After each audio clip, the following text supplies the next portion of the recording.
Right now at 5, a deadly weekend on the beaches as 3 people drowned in the rough surf. This was just the beginning of a very busy weekend for lifeguards as more than 24 ocean rescues took place. A lot of rescues this weekend. Now today, the remains of a 14-year-old boy who got swept away in a rip current yesterday were recovered this morning at Jacksonville Beach. And in St. Johns County, authorities believe that they found the remains of one of 2 men who drowned.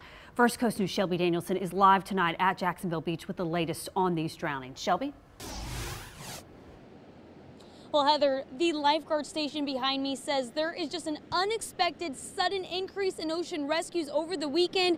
And you can see a lot of their lifeguard stands are out, but you'll see that a lot of them will be vacant. That's because they are spread thin right now. They just can't keep up, so they're asking you to stay out of the water. Now, that 14-year-old boy who drowned on Sunday, they said that the family speaks Spanish and they didn't seem to be aware of the strong rip currents, and they said that that language barrier is really a problem for a lot of families right now.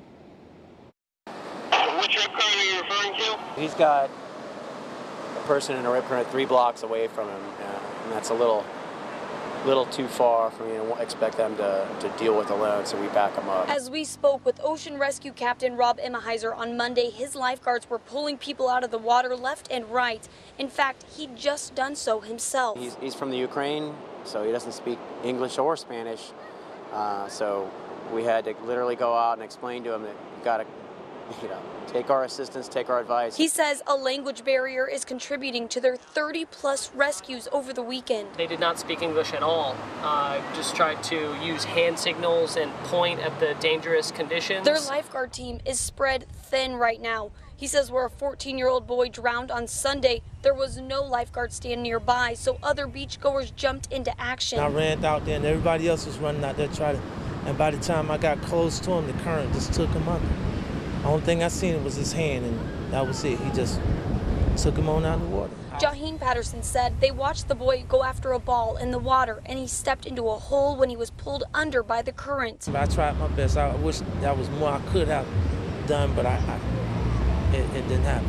2 more tragedies, 1 county over. I've lived in this neighborhood for 26 years. Hadn't seen anything like this in the time I've been here. 48-year-old Eric Halsworth was vacationing with his family at Butler Beach. Witnesses say he was playing in the water with 2 children. He was able to get them back to the shore, but never made it back himself. Near St. Augustine Beach, another man lost his life. 47-year-old Dale Koff. St. Johns County Sheriff's Office says he was there with a friend.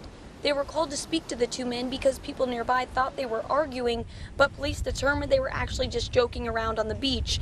Almost immediately after police left the 2 friends, Kopp's friend took a quick break as he went into the water, but was pulled under by the rip current. So everybody needs to understand that they got to take our advice, listen to the lifeguards' instructions, and when we come by in a truck and give them strong warnings, it has to be taken seriously.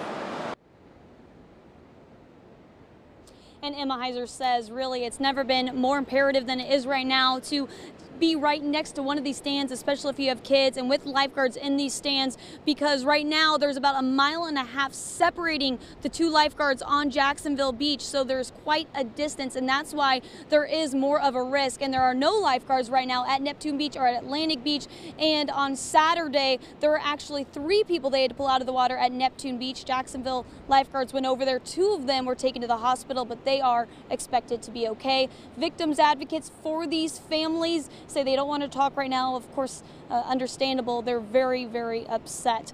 For now, reporting live at Jacksonville Beach, Shelby Danielson, First Coast News on your side.